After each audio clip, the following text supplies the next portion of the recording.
வணக்கம் guys. 100 days of staying டிசிப்ளினில் இன்றைக்கி நாள் 18.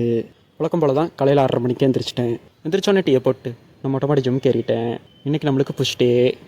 ஆஸ் யூஷுவல் புஷ்அப்பில் ஆரம்பிச்சு அப்படியே ஒரு 2 செட் ஷோல்டர் ப்ரெஸ்ஸு, ஒரு 3 செட் சைட் லேட்ரல்ஸு, அதுக்கப்புறம் ஒரு 3 செட் ட்ரைசப் புல்லோவர்ஸு போட்டு இறங்கிட்டேன்.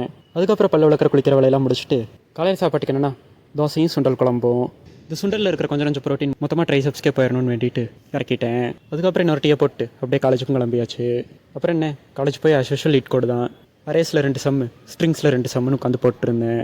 அதுக்கப்புறம் மதிய சாப்பாட்டுக்கு காலையில் சொன்ன அதே சுண்டல் குழம்பும் கூட ஒரு முட்டையும் வச்சு இறக்கிட்டேன். அதுக்கப்புறம் சாயங்காலமாக 5 மணிக்கு காலேஜ் முடிச்சுட்டு அப்படியே நம்ம பிளிங்கிட் பயணத்துக்கு கிளம்பியாச்சு. சரி, ஒரு 8 மணி வரைக்கும் பிளிங்கிட் ஓட்டிகிட்டு இருந்தேன். இந்த வீடியோவில் காட்டுற இவ்வளோ லோடையும் ஓட்டினா 15 ரூபா கொடுக்குறான். இதை வச்சுட்டு நான் எப்படி ப்ராஃபிட் பார்க்க முடியும்? அதுக்கப்புறமா பிளிங்கிட் முடிச்ச கையோட ஃபஸ்ட்டு முட்டைக்கலான் சாப்பிட்லான்ட்டு போயிட்டேன். இன்றைக்கி வழக்கமாக சாப்பிட்ற கடையில் புதுசாக ஒரு கடையில் ட்ரை பண்ணேன். ஆக்சுவலி நல்லா தான் இருந்துச்சு. அதுக்கப்புறமா வீட்டுக்கு போய் ஒரு 2 தோசைக்கு 2 வகை சட்னி சாப்பிட்டுட்டு நைட்டு தூங்குறதுக்கு முன்னாடி வீட்டில் பூஸ்ட் கலெக்ட் கொடுத்தாங்க. குடிச்சிட்டு அப்படியே தூங்கிட்டேன். அவ்வளோதான். நாளைக்கு பார்ப்போம் கைஸ். பிஷ்கா.